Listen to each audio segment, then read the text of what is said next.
This program is brought to you by Thiru Gopinath Pachayappan, Bank of America Home Loans, Finish Thiru fully English Annamalai தானே? Kalani, New York Life Insurance, Thirumadi Nakshatira Parthiban, Realtor, Appakadai, Chettinadu Restaurant, Ace Academy, Achieving Excellence Together, Sasta Foods, Dream Graphic Designs, and New Indian Supermarket, Tracy.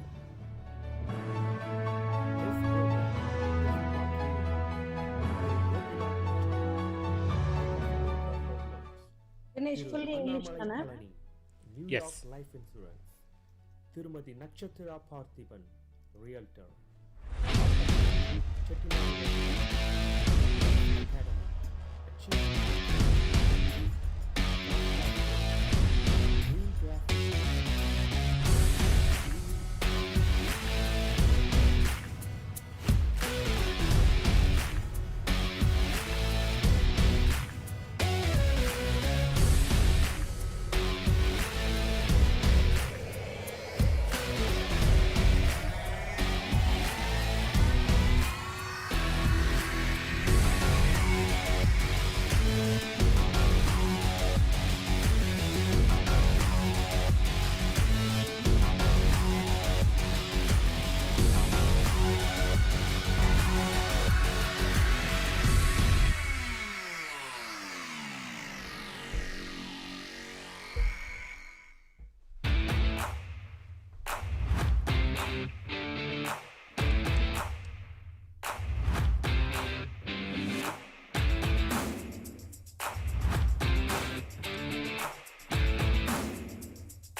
Hi hello வணக்கம் நமஸ்தே நமஸ்கார் வந்தனம் அனைவருக்கும் மாலை வணக்கங்கள். Good evening everybody.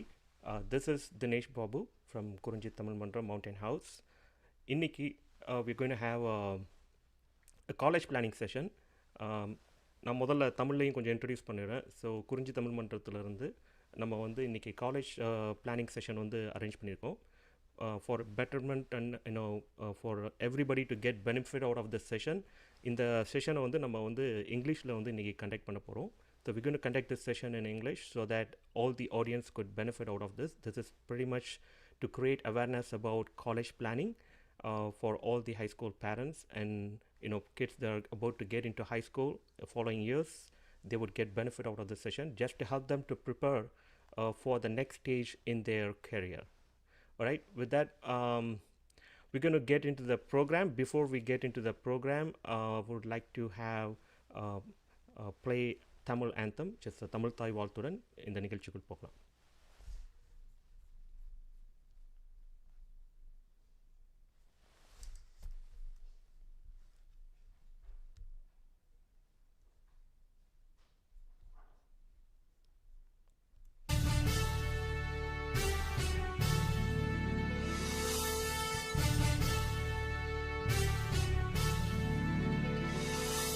நீராறும் கடலுடுத்த நிலமடந்தை கெழிலொழுகும் சீராறும் மதனமென திகழ்வரத கண்டமிதில் எக்கணமும் அதில் சிறந்த திராவிடனல் திருநாடும் தக்க சிறு பிறை நுதலும் தரித்தனரும் திலகமுமே அத்திலக வாசனை போல் அனைத்துலகும் இன்பமுற எத்திசையும் புகழ் மணக்க இருந்த பெரும்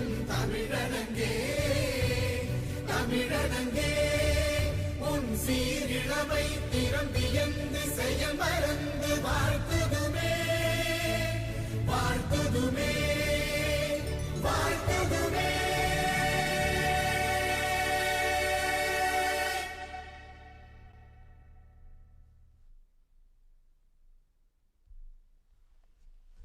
Thank you. For today's session, I'm going to bring on board one of my best friend, Shenba Chockalingam. She's coming from Dublin, ACE Academy. She's also going to have Susanna helping us in presenting the college planning part. Before I welcome Shenba, just a little bit about Shenba is actually, she worked in finance industry, fintech for almost 16 years, and then, she moved up into ed tech, education tech, right? So, and she launched her ACE Academy in 2016, and then ACE Academic Publishing in 2018 with Prep ACE in 2019. Their mission is to make the personalized learning very affordable to everybody. So today she's here with us to create this awareness. She'll spread around the information about the college planning, the difficulties and the plus points, everything that we're going to discuss today. And with the corona pandemic in play, we have seen quite a lot of changes in preparing for colleges. We have seen quite a lot of students, studying from home, and they're going to campus, and a lot of changes happen in the last 1 year. So today we're going to talk a bit more about from that perspective as well. So with that, I welcome Shenba to come on board. Hi, Thank you, Shenba. Ganesh. Hello. Thank you so much for having me.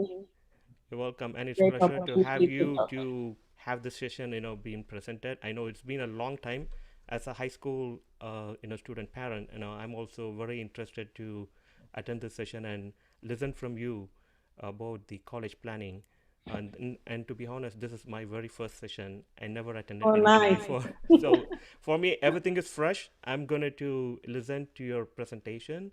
And then, maybe I will be coming up with quite a lot of questions at the end of the session. And we also have quite a few parents going to join at the end of the session during Q&A to get through. So with that, I'm going to give this floor to you. Take it away, and you could start presenting your guest. Okay. Slides. Thank you so much, Dinesh. Again, thanks for having me. I would like to introduce our college counselor, Susanna. Susanna, if you can come online. So there is quite a bit to tell about her. She has been in the educational industry for decades now, actually. And she is part of the San Ramon School Board, and she has been helping with the students with the college counseling experience for over 5 years right now. She has got her certification from UC Berkeley. Before this COVID time, she used to visit so many colleges on a regular basis, and she is part of all the renowned college counseling organizations, and that's invitation based only. Like and not everybody can join, and it's only based on your experience, and you will get invited to that. And she is part of all those organizations, and she has been part of ACE Academy for the last couple of years, and there are so many students who have benefited from her services. I learn a lot from her on a regular basis. There are so many things that, like you said, my daughter is also in high school right now. And pre-COVID itself, the college counseling used to be a very confusing thing for most of us, right? It's not as straightforward as, okay, like we do back in India, you take an entrance exam, you go to school, you get the grades, you're done, right? Whether you meet the cutoff or not meet the cutoff, it used to be very straightforward for us.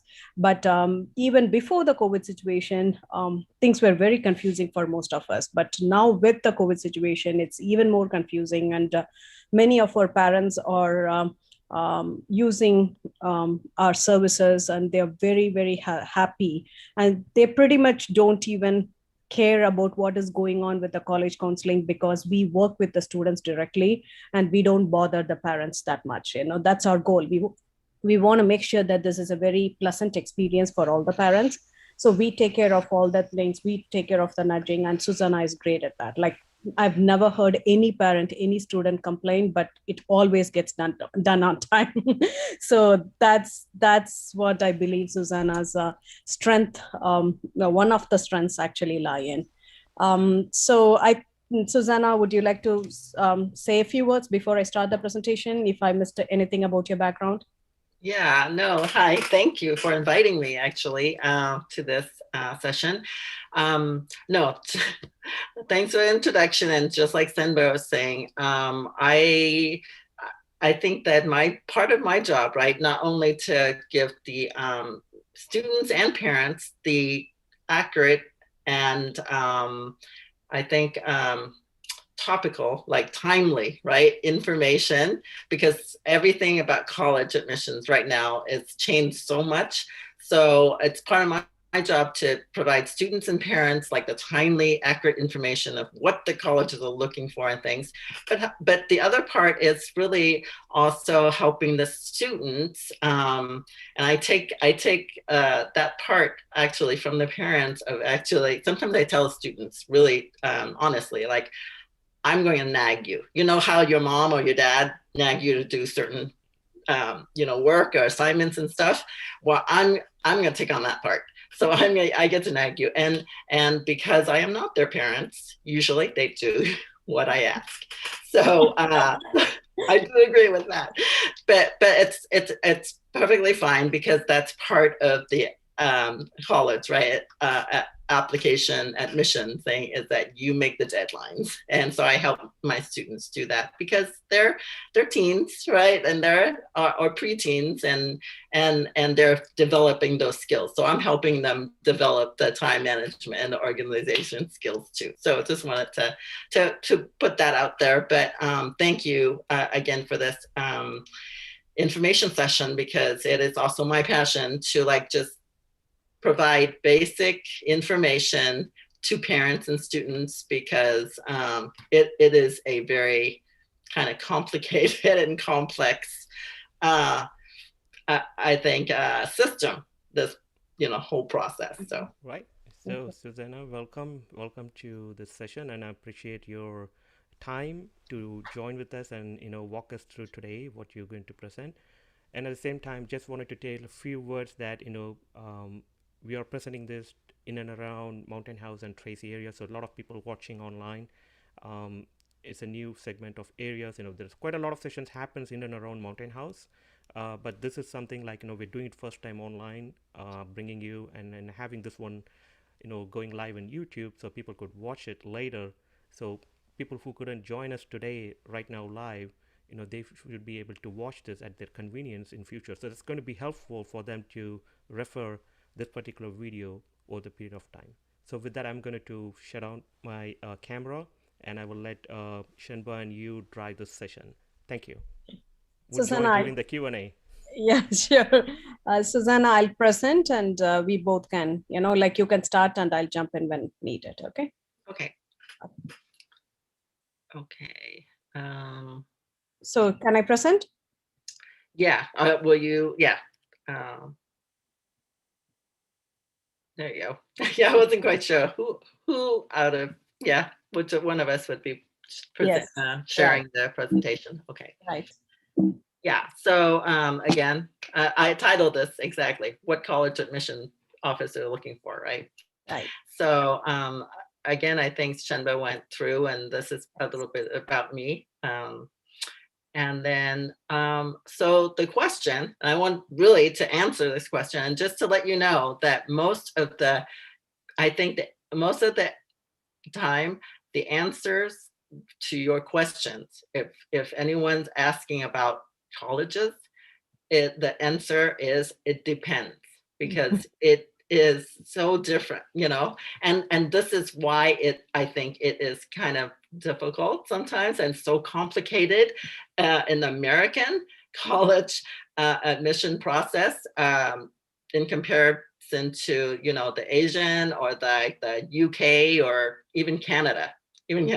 Our neighbors in the north are much more straightforward than we are.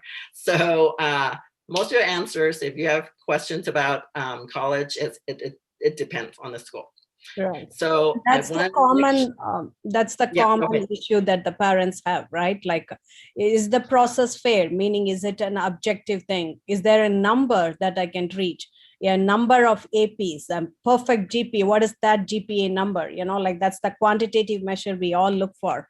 But what we all have to understand clearly is that it's not based on one particular number. It's not something that is purely based on meritocracy.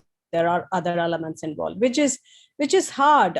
We can definitely understand that it is hard, but it doesn't mean that there is nothing we can do about it, though, right? That's what I believe that we'll discuss more.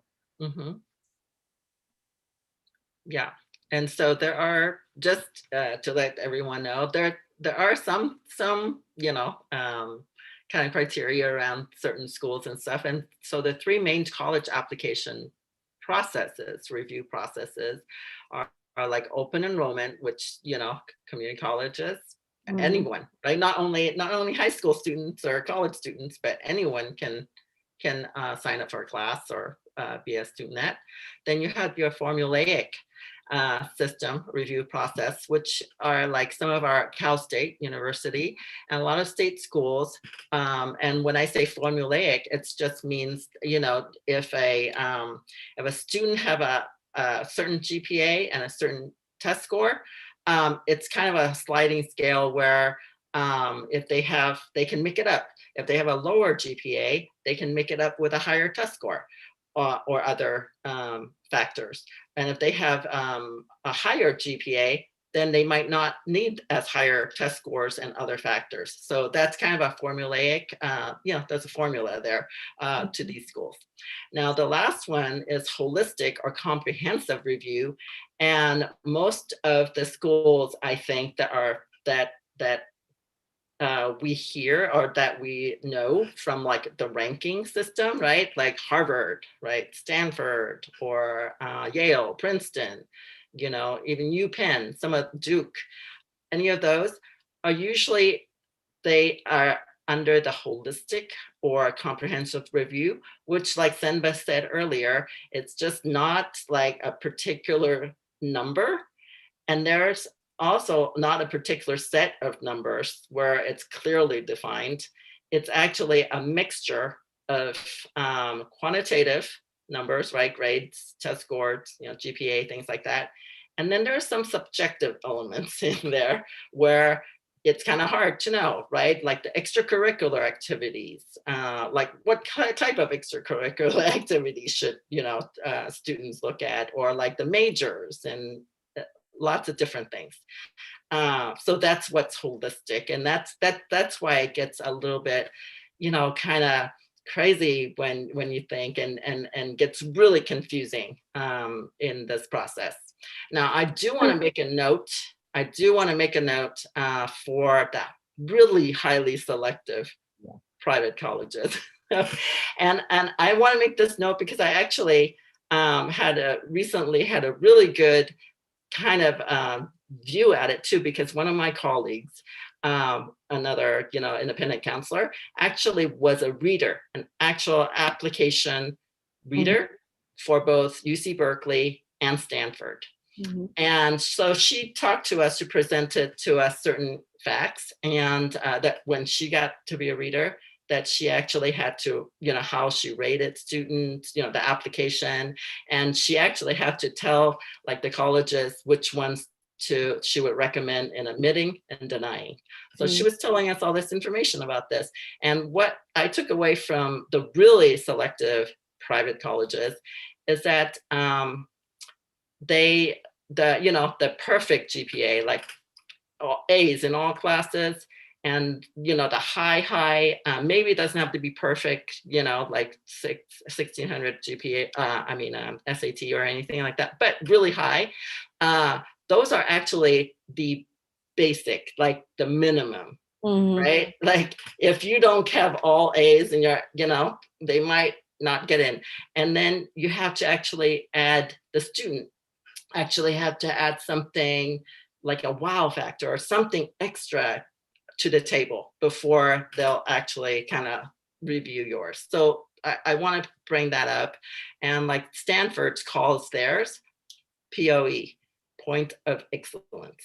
So along this line, Susanna, is that like something similar to Stanford's point of excellence? Is there a released list or a criteria?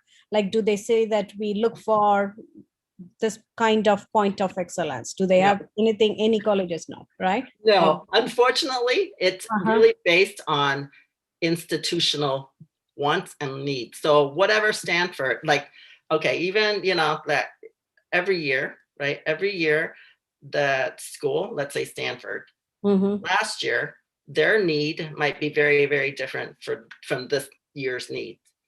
So they, you know, there's nothing on their website or something that they would kind of go out. It's whatever the dean at Stanford tell their his dean of admissions, saying, I need this. Maybe last year they needed an oboe player, right? I really need really strong orchestra. I need like 3 oboe players to be in a seat.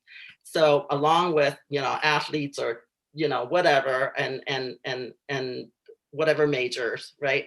I really want that. This year, they filled the 3 oboe players, so they don't have those needs. It might be something else. So it's really up to the college, and that's the point that's hard for us to know, right? Because we wouldn't know what they would need in a year. Don't know what they, right? Yeah. Okay. Okay. All right.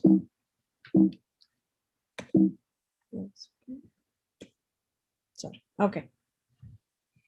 And then, you know, again, supporting that is right is like, I think that probably a lot of us have heard neighbors, right, or friends or something saying, well, how did that student with like a 3.6 GPA get into, let's say, UCLA, right? When a student with a 4.1 was rejected by UCLA, like, how did that happen? Well, again, not all, right, that the quantitative, the numbers, but other things that they bring to the table. Right.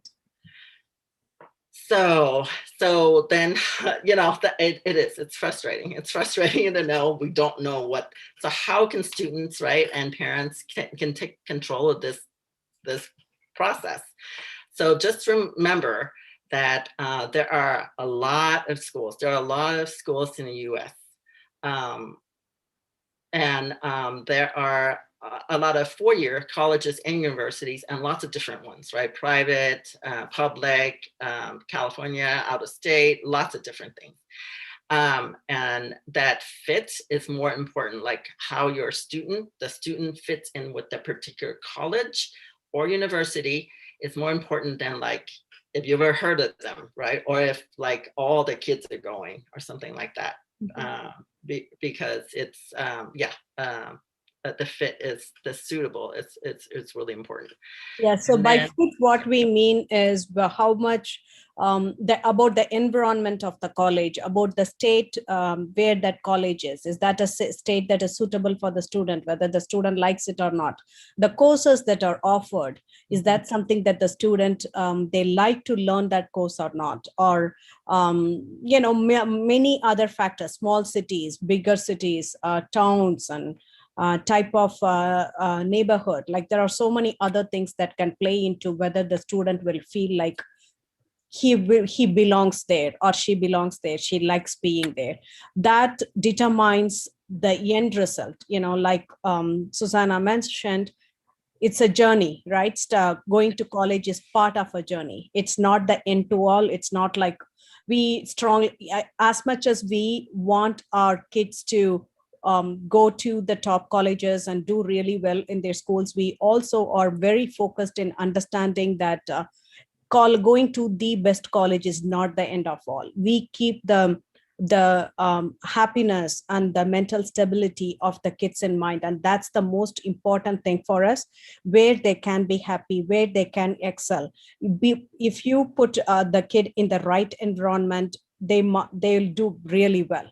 An environment that doesn't suit them, an environment where they don't feel comfortable, is not something that any kids can grow and prosper. So we believe that a lot. And when we help the kids with the selection process of the colleges, we call that a roadmap. We think about the colleges that should be their first level and the second level choices. We always keep that in mind. Is that something that this student will like to do? Is that something that they are doing out of their own interest, or are they doing it because everyone is doing that? So we keep that in mind and when we select the colleges for the students. Mhm. Yeah. Okay, and then going to a little bit like, what do you mean by fit, right? And Shenba kind of talked a little bit about that, and it's basically there's 3 areas, and it should be equally, right? It should be equal. It not just academic. I think that a lot of times we just really kind of concentrate and focus on the academic, and we should, because we're talking about college, we're talking about education. But like to Shenba's point, if the social, right, if the campus culture or if the student support for is not there to really, give the students opportunity to thrive in their element, then there's a lot of opportunities for the students to either fall or be distracted or just not do as well as they should. And then the third one is financial. That's important, especially right now. Right. Yeah, because because we do not, and I know Shenba believes this as Vietnamese as I do, that we do not want students to start off their after graduating from college to start off their young adult life with this huge debt, right? The student debt, because that weighs heavily, on someone. And we definitely feel that, the financial is very important. So all 3 things must fit in order for the colleges. And it's not one perfect college, right? It should be a list of colleges that has the fit. Right. And when we talk about the fit, it's not just we just think about the students' fit. We also think about the family's fit. Like, is that fit for a family? As a family, will they be able to deal with these expenses? All of this plays into that when we recommend a college for a student. We think about it from the student's perspective as well as from the parent's perspective. Mm-hmm. Right.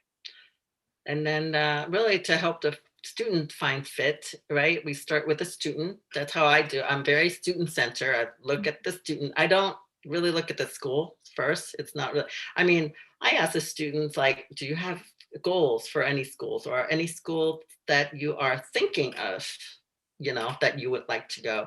But I actually look at the students first and know what their strengths are, what their interests, what their aptitudes are.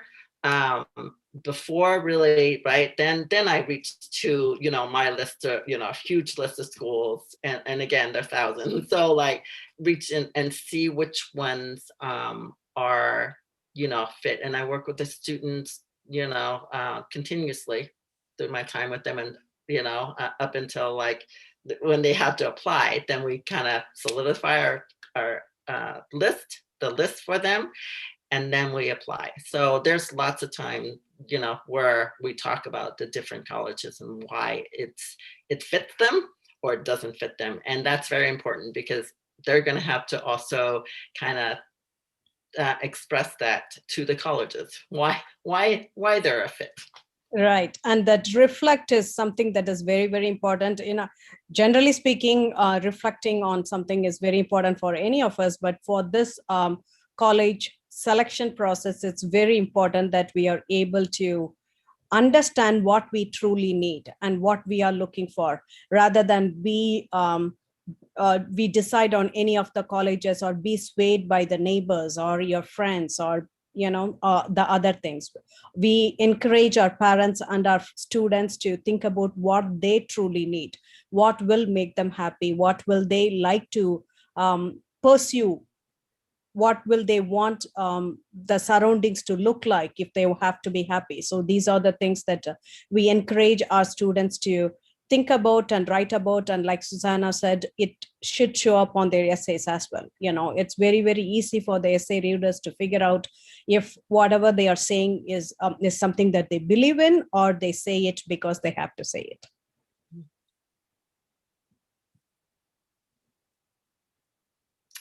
And then, yeah, some of these are what they should reflect on. What are some things that students reflect on? So I'm not going to go through the list, but basically, like, what type of learner am I? Do I find that I'm a participant? I like talking in class, or raise my hand up if I know the answer, or maybe I'm more of a quiet student and I kind of need to, a little time to be more methodical and process. So those are important, because it, depending on a different class and culture of that campus and things like that, that helps the students decide on programs and the colleges to pursue. Right.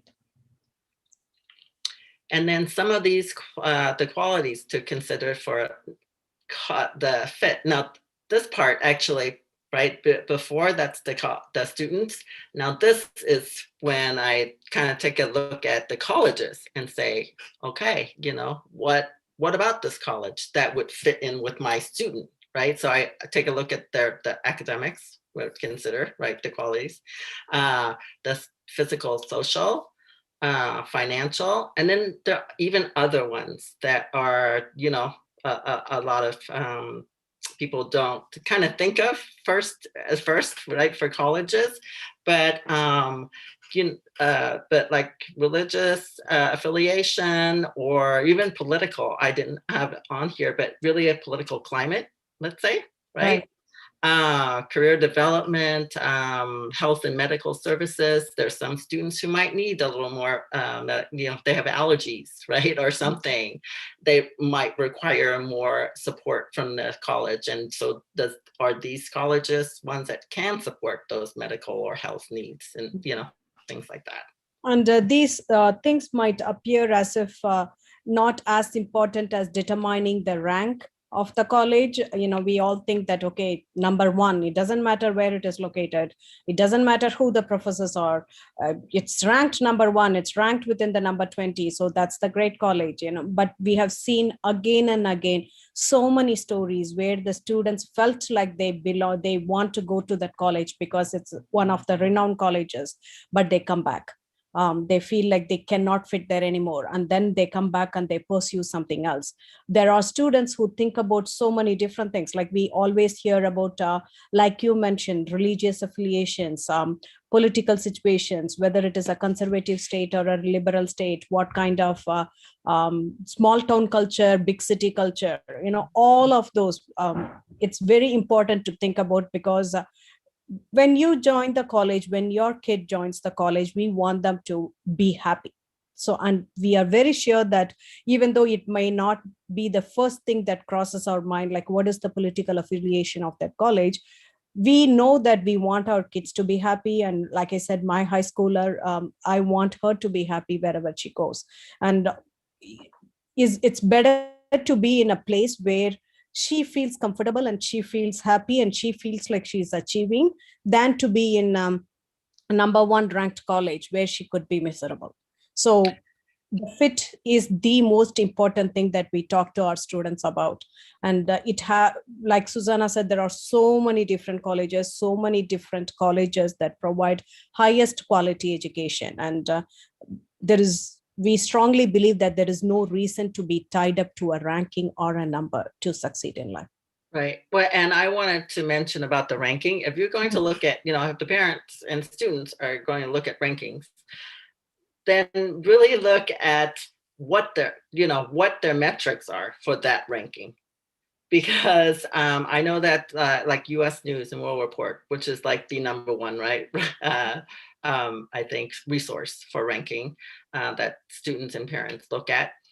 Well, the US News World Report, first of all, it sounds like it's from a governmental, right? US News and World Report. Right. Like, isn't it from the, US government, so that they make sure that everything. No, actually, it's a magazine. It's a newspaper, private, right? And so, and then under college ranking, what are they ranking? So you look at the measurements, the metric, and like you might not care about some of the metrics that they're asking the colleges, because I think one of the metric is like, how much do your alumni donate? What is your, like, what does that have to do with, an incoming freshman or something? Except, yeah, maybe resources, right? But the ranking, yeah. So if you're going to use ranking, really look at the metrics, because it has nothing to do with it sometimes with a student.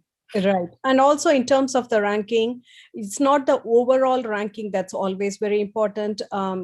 You need to be looking at the ranking for the specialization that you want to do. Yeah, there are different schools that we have seen so well that college itself may not have the highest ranking, but some of the specialized areas, like you cannot get that kind of education elsewhere. So we need to have a very open mind about the rankings when we look at the rankings. Right. Okay. And then, so like, what can students do, right, to make themselves look better in the process and stuff? So do really, as a student, just do your best academically. That's the first thing, because again, we're talking about education. We talk about going to college, so definitely academics. Try your best at all your classes, and you have to make sure that also for your, not only for your college admissions, whatever, but first high school graduation, right? You gotta finish that first. So make sure you do your best to graduate from high school. Then you look at intended majors and different things about academic. Take classes that you're interested in and not quite sure, especially if you're not quite sure of your major or your direction of your your goal, your college goal is. Be a little bit more exploratory, and because you might take like one class that you had no idea about and really fall in love and do really well, right, with that. Want you to, so the colleges really like students who show that they're challenging themselves, but right, you have to kind of balance that off with like good judgment, because I have a lot of students who think, junior year or 11th grade, really important. I really, took no AP courses in 10th grade, but hey, I'm going to load it on with 4 or 5 AP in junior year. I have not met, I haven't had one student, very rare student that would do all A's and all AP courses if they've never done an AP, the year before. Right. And so now, you are jeopardizing your GPA, right? Because you're loaded on the AP courses. So it's a balance. So with the AP courses, you do, again, want to show, if you're getting all A's, let's say in English, all A's, regular English for, 9th and 10th grade, then try an AP English, because you're showing college that, no problem with getting A's in regular class. So I'm going to challenge myself for doing an AP. Perfectly fine, and you'll find that that's the right thing to do. But if you're getting like B's and C's in English, and you try and do an AP English in 11th grade, I have a feeling, right? I can guess that they might not get an A in the AP English course in 11th grade. And it kind of shows the college that it does not make sense. Why would you take an AP if you're not good in that subject, right? So again, kind of consider it that way and not just piling on the AP courses. So in terms of AP, I have another question, Susanna. Sure. Are there any So when the students choose their APs, should they be choosing the APs in primarily STEM major, or whatever major that they are planning to take in college? Or can they take APs just for the sake of taking APs, in the sense that there are many students who are taking several different APs, even though they don't have any liking for it, or they don't have any idea to pursue that in their life, but they take their APs because that's an easy A. So will the colleges consider that? And if even if they get an AP, does that have a value in the application? Yeah, so I think there's a couple of different things, I think, and what you had just presented. So let's say a student, you know, we have some really like strong students, right? There's a few students who like get A's if they take all 6, 7 classes in AP. I mean, it's not a challenge, right? Then of course they should, you know, it's not it's not taking away their social time, their family time outside, you know, their extracurricular time. It's not, it's not, they just get all A's. Sure, then pile on the APs because they want to, you know, they don't want to be bored in class, right? So yes, but those are very, very few, right? So for the students who, I'd say APs, if you are really interested in a particular subject, take that AP, but not just, you know, just pile it on to show colleges, because AP courses there's a lot of material to cover. There's a lot of, it's really quick. So if you're not interested, you might fall behind in reading, right? If you're not interested, like, oh, I'm gonna put that off, procrastinate. Right. I'm not gonna do that until last minute. And then that's when you get in trouble. It's totally fine. College, from the point of college, to take APs that has nothing to do with your major, because you know you are just showing with the AP courses you are challenging yourself with a more rigorous course. Now, of course, if you're, you know, you're directed and you want this because this is the path, that also makes sense. But it's okay if like, oh, I've never taken psychology, I don't know, but I know I probably can do well because I'm a good academic student. Take that AP psychology just to, you know, because of your interest. That shows well in colleges too. Okay. Good to know.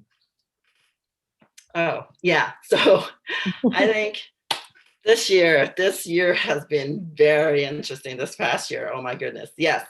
So a lot of things like you know, this process, I think you said before, even before the pandemic, was confusing enough, right? Was complicated enough.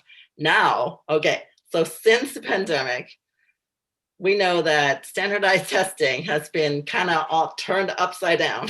There are still right now, right, very difficult for California students in California to take tests because the test centers are not open, right? I know a lot of my students who've planned still get their tests canceled on just before the test day, right? So standard testing, very, very, yeah. So right now, from what I'm hearing from the colleges, that probably because it is still difficult, especially in California, but also in other states too, that most of them will probably be test optional again for another year. But that's so funny also, they also have like different terms for this. So I just want to go quickly through this. So test optional for colleges means it's actually up to the student. So if a student has a test score, they can submit the test score if they want to. Now, why wouldn't they want to? Well, because what if they had a bad test score, right? Yeah, it's like not, you know, so it's up to the student. And the student should, right, and you know, I know you know how to kind of advise the students too. If the score is you know, maybe pretty good for the college, but maybe not for the major, right? So there's a little bit of nuance there. So again, test optional, you know, up to students. test flexible. Test flexible, I think Purdue actually has test flexible, as well as just a couple of schools. And test flexible basically means it's really the college is kind of, you know, how test optional is a student, maybe. Test flexible is kind of like the college saying, yeah, we're okay if you don't submit scores, but we'd rather you submit scores if you have one. So that's a little bit of a difference where the college is like, we kind of want you to. Yeah. And then of course, test blind and test free really, I mean, it's so funny. Test blind, test free just basically mean you can submit your scores, but the schools are not going to consider, they're just going to throw it away. They're not even going to look at it for admissions, right? Now, depending on the college, so I can tell you, like the UC system, they're test blind, test free. In fact, it's funny, UCLA calls theirs test blind, UC Berkeley calls theirs test free, right? So the UCs have said that, well, UC is just very different right now, but right now, they're saying that they're not going to use the tests for admissions or scholarship considerations.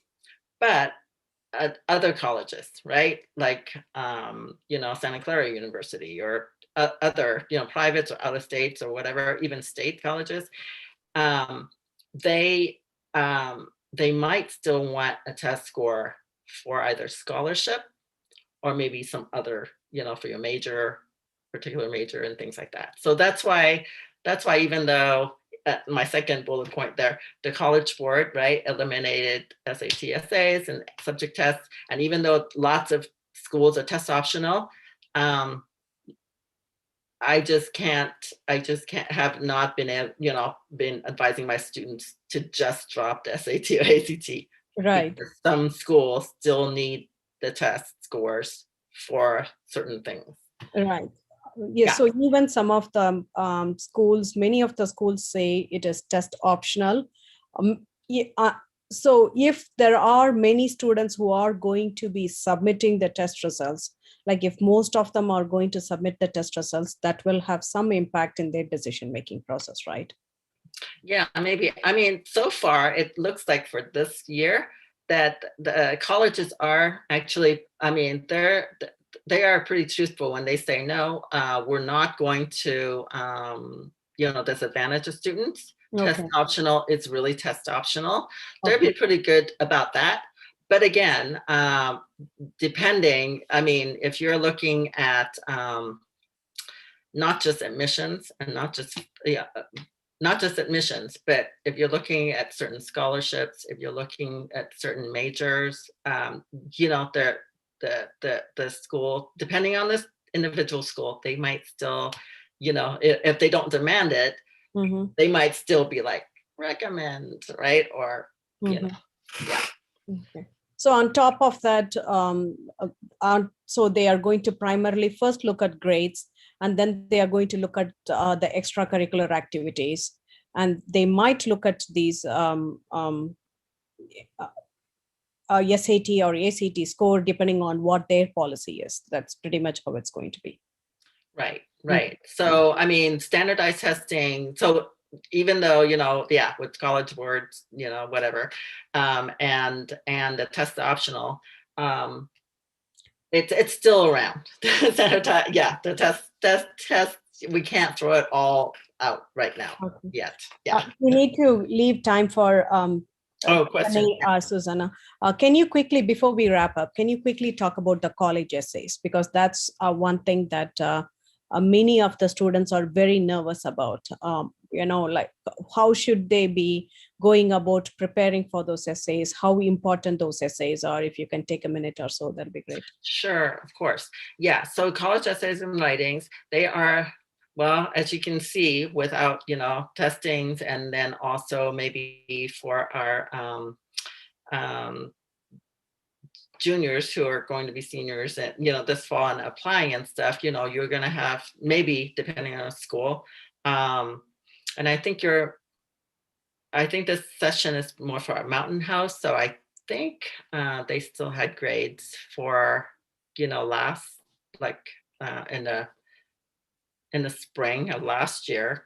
So that might not be as much, but because there are certain things that are taken away, I think that college essay and writings are actually, again, a little bit more important, because also these colleges are looking for, again, we were talking about fit, right? So the colleges are kind of looking at students and say, we have thousands, tens of thousands of applications.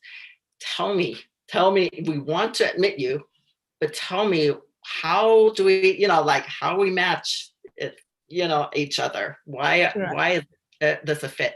So I think that students have to first of all, take time, right? Take time. Don't do it like last minute. So like this summer, for juniors right now, just look at, start looking at the prompts, right? At the schools. If you have a list of schools you're interested, look at all the prompts. Take a look at really answering like the questions in the prompts, because I've heard so many colleges come back and say, students, write all the stuff, but they don't actually answer the questions in the prompts. And there are most of the time, there are more than one question in the prompt, right?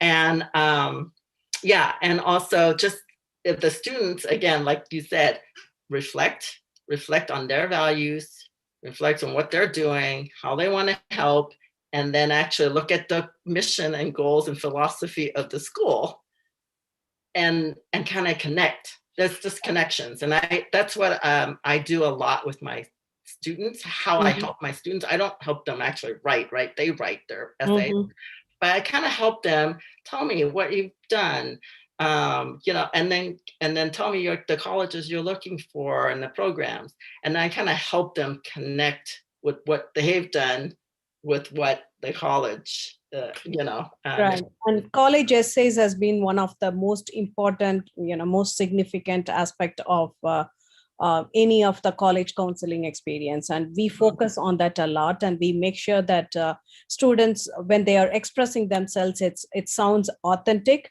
It also doesn't sound like something that has been overloaded with their skill sets rather than answering the question.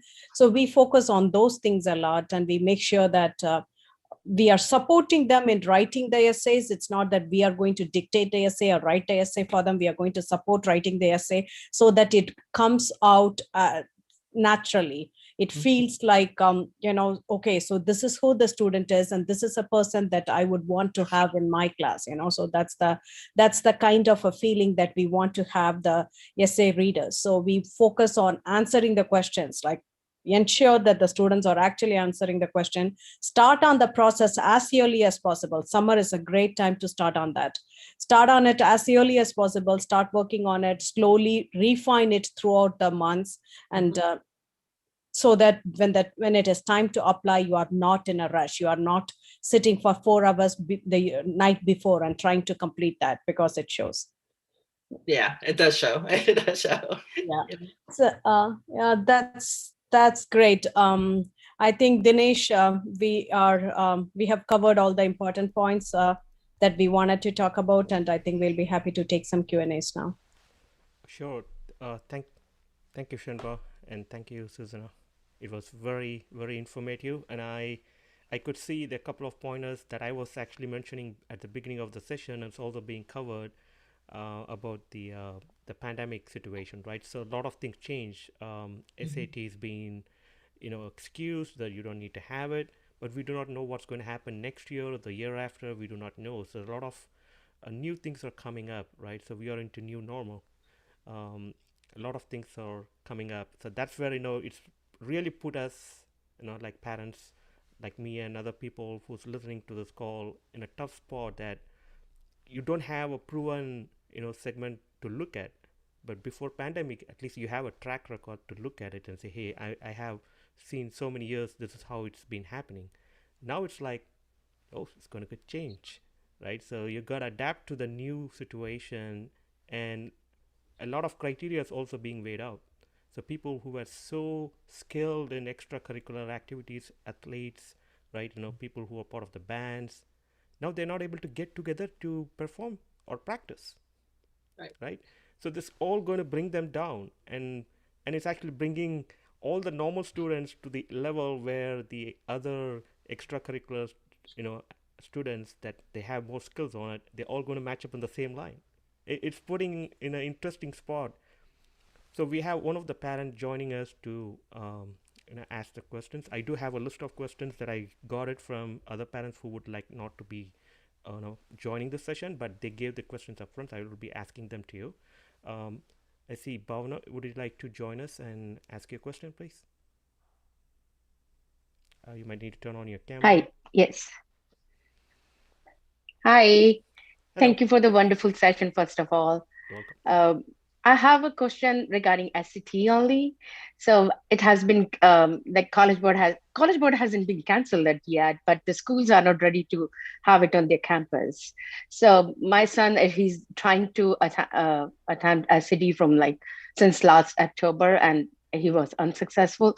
So my question is, I know the colleges next year, they won't consider SCT, but few students got an opportunity to attempt it. So, and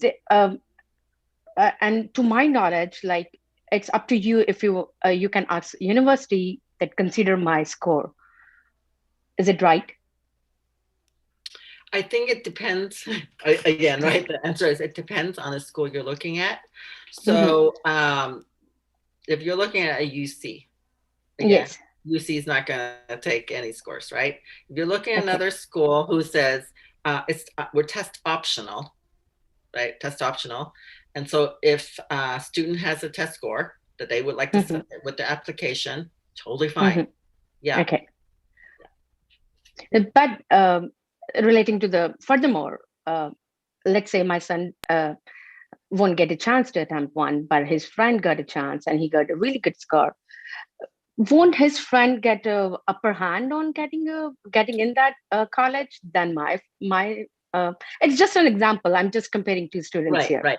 Okay. Yeah. So with that, it really depends on are you talking about the same school? Are you talking about the same major? Yes. Are you talking same major? Same thing. And if it is the same, then what are their extracurricular activities? Are they have to do exactly the same thing? I mean, right? There are other factors also. So that's right. Yeah, exactly. And also, if it is true that I can completely understand where you are coming from. My daughter is in 11th grade right now, and that's exactly what we were also wondering. So first of all, to answer your first part of the question, what we did was we, like many other parents, we attempted to take not just tried in the nearby schools. We attempted all over California. We tried Arizona. We tried Oregon, so multiple different places, and we were able to take it. One thing in terms of how will the colleges react, right? Honestly speaking, they haven't told us, right? We don't know. This is the very first year that this is happening. So they UCs, we know. Right? We know that they are not going to look at it, but it is not a good idea to just rely on UCs, as you know. We do not recommend our students to only apply for UCs. We want them to apply for many different colleges that are outside too. In East Coast, there are several colleges that are really good there, and we want our students to apply there. And many of these are text flexible or test optional, and we don't know how the colleges are reacting to it. What we know, based on the data that the schools have actually published, is that most of the well-known schools are receiving 25-35% more applications this year, right? Because it is test optional. So it's going to be more competitive. So based on that, we can only make some assumptions. We cannot say for sure. And I'll share with you what assumptions that I made being in this industry and talking to people. And I'm sharing that. Again, this is not something that the colleges have said that this is how they are doing it. I believe that for the schools that are saying test flexible, there is a very good chance that the SAT will make a difference. Again, I'm repeating again, this is what my assumption is. Okay. Yeah. They have not said that. For the schools that have said test optional, there are multiple other factors that are involved in there. but we still want to err on this side of having a test score. That's where we want to be. So we recommend all our students to take the SAT and submit the SAT score. Try to find a place where the test is conducted, whether SAT or ACT, some form of the test score. For most of the, the colleges that are outside that are saying test optional or test flexible, we suggest that they submit a test score. Can I add maybe a tip? Because, it's hard on the parents and students too, right? To really like find tests, you go out of state to find a test that it would be open, right? To take a test. And sometimes I know students who've, drive to Reno or something to try and take a test and then have it canceled on them, right? Yes. I mean, same thing. Just to let you know, if you parents, like Mountain House High School or something, maybe you can reach out to the school, the high school. Okay. And ask if they can actually work with College Board to administer SAT just for their student on their site. Because I know different school districts, different schools, be able to do that. And they don't open up for like, other students at other high schools, just for theirs. And so that might be easier than trying to go to Texas or I know or something. Yeah, that's a good point. I was thinking about the same because I have changed the location multiple times. I have pegged where earlier they had passed, but all of a sudden we got an email. It got canceled. Right. I was like, oh, bad luck. So yeah, that's a good point. I will definitely contact. And many schools district. are actually doing that. They are conducting. I know San Ramon also did that, right, Susanna? They conducted the SAT on their campus only for their students, to allow the students to take, and that is something that we suggest parents pursue with their high school. Yeah, thank you. That was helpful. These are great questions. Thank you. Yeah. Thank you. Thank you, Bhavna, for joining. Yeah, thank you, Dinesh. You're welcome. All right, so I will go with quite a few questions that I have. I'll go pretty quick. I know we are, an hour, right? We just go through the questions. I'm waiting for some more parents to join, but if you're out of time, we'll just wrap up with few questions just to present for them. All right, this is one thing that I got from a parent named Saravanan. He actually asked about, he would like to know when is the college preparation time need to be started. So basically when he would like to get started with, right, from the middle school or what part in the high school. There are a lot of parents with kids in 8th grade. So when they start listening to college planning, what time they would like to, get prepared, get the preparation started. So that's the first question. Okay. So I think, well, for this, okay, how do I say this? So it's really two parts, right? Like what Shenba and ACE Academy can do. It's really with the tutoring, right? And all that.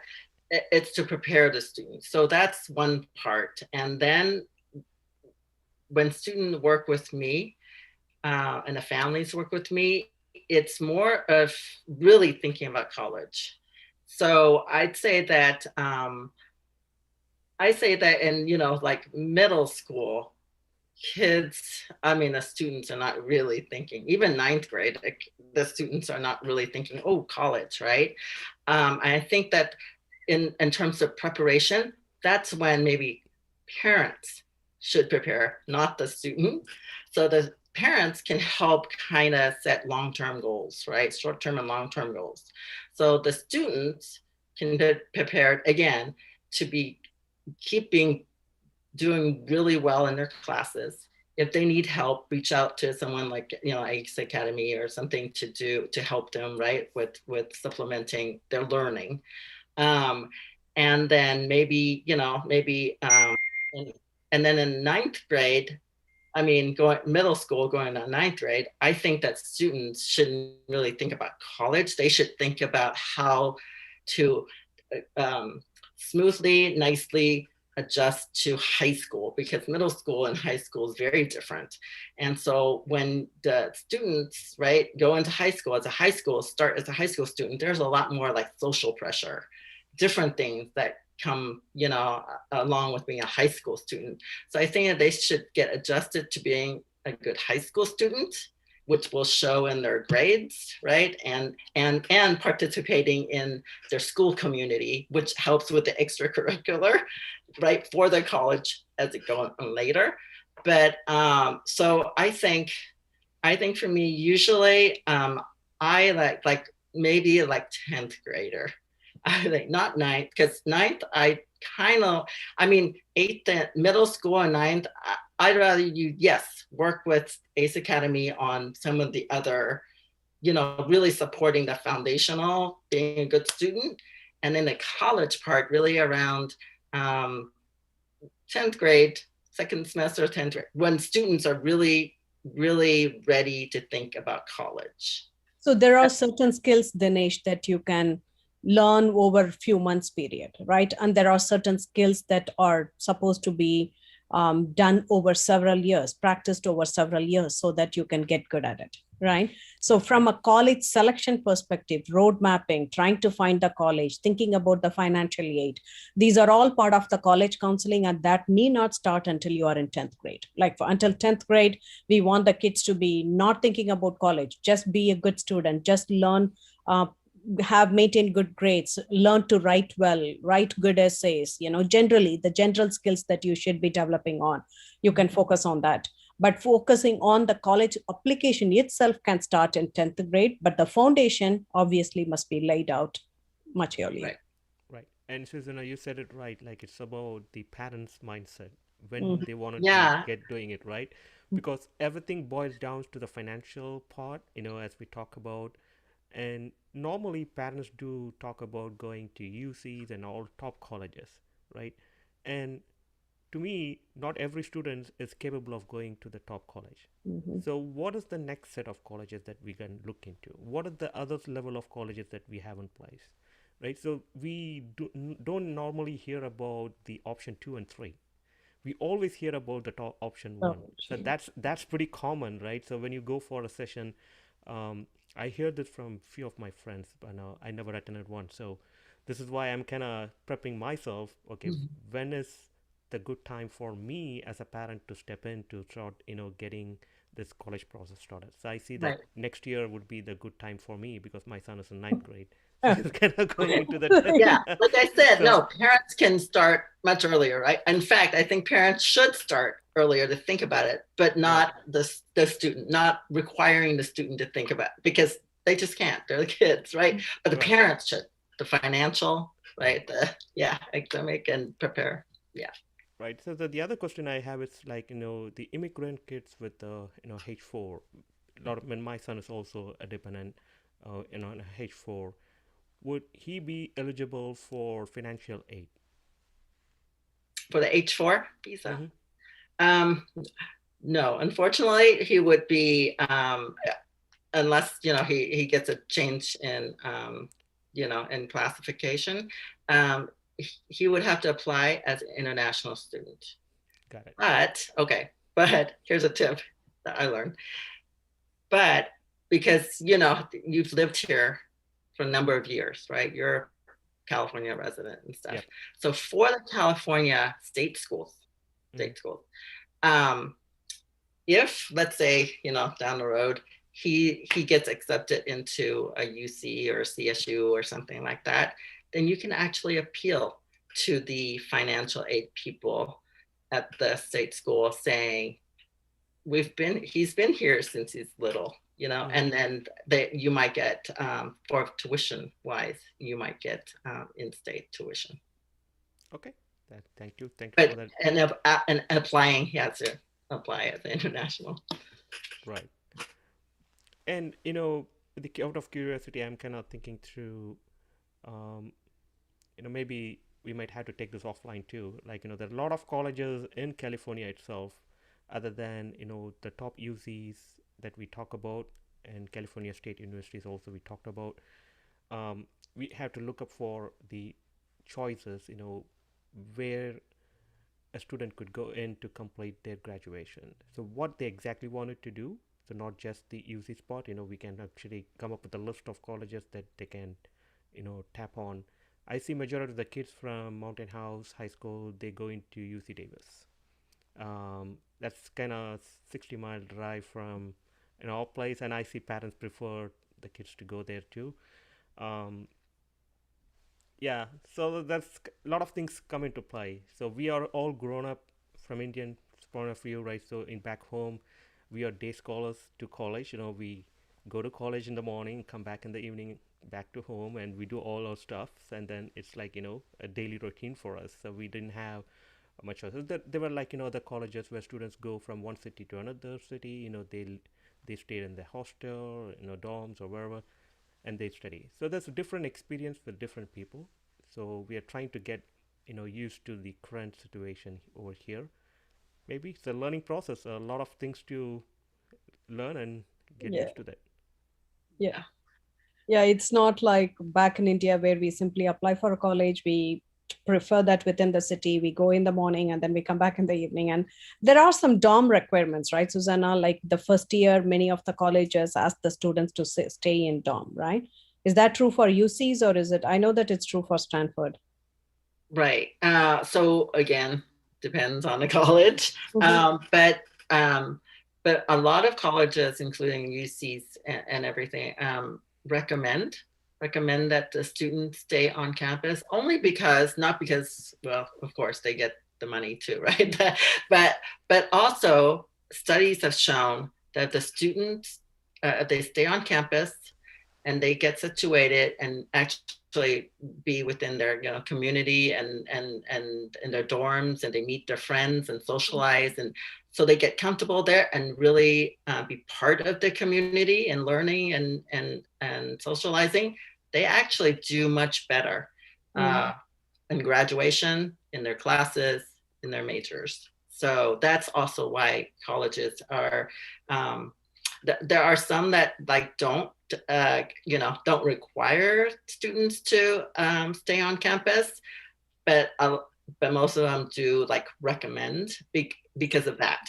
Because you hear like commuter students, right, that travels back and forth. Well, they don't. It's harder for them to get in a study group with friends or your classmates because they have to go home.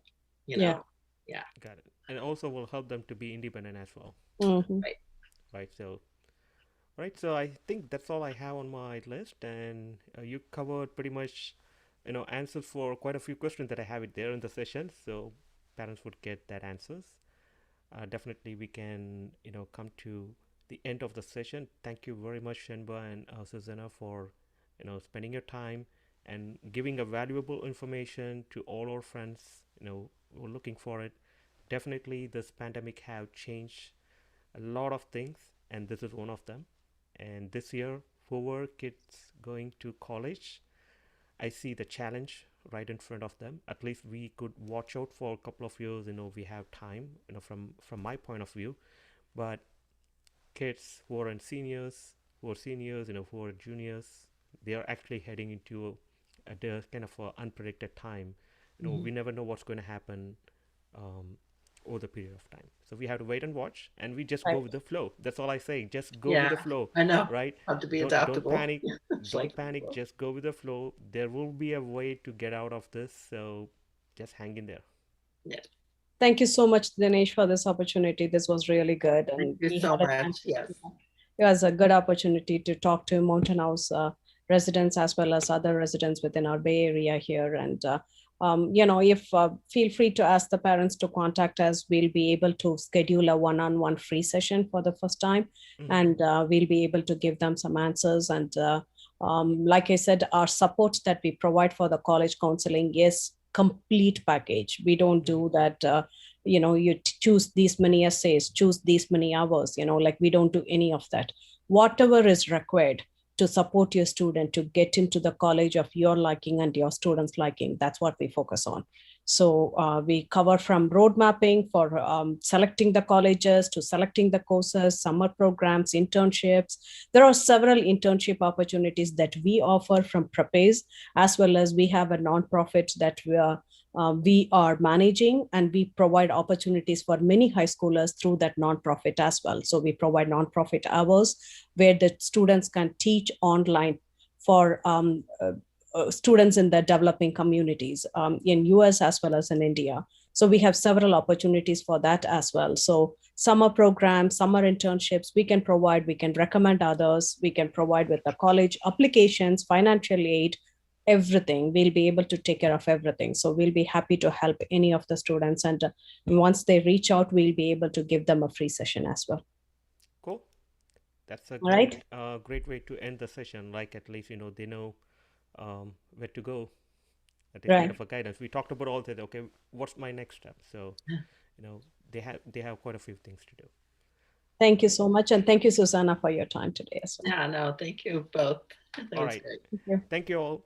See you next Bye. time. Maybe we might have a Bye. few sessions coming up. A few months after. Maybe we can have a follow-up session. If there are changes with the current processes, we'll bring it up to the public, and that would help them to step up again, right? So it's a cycle. So high school 4 years, we have parents with different levels, like freshmen and sophomore, and go to freshmen and the seniors. So every year the parents are going to be coming up. Everyone also would like to know what are the processes and stuff.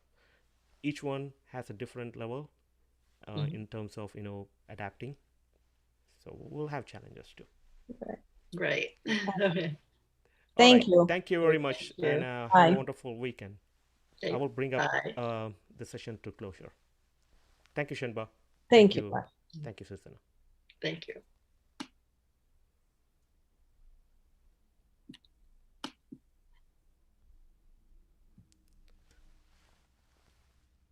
All right, friends. This brings closure to this college planning session. Thank you for watching, and we'll be bringing up a financial planning session. Would be the next one from our Kurinji Tamil Manram, and again that will be a public session too. So wait for it. Until then, signing off from you. This is Dinesh Babu. See you next time. Thank you.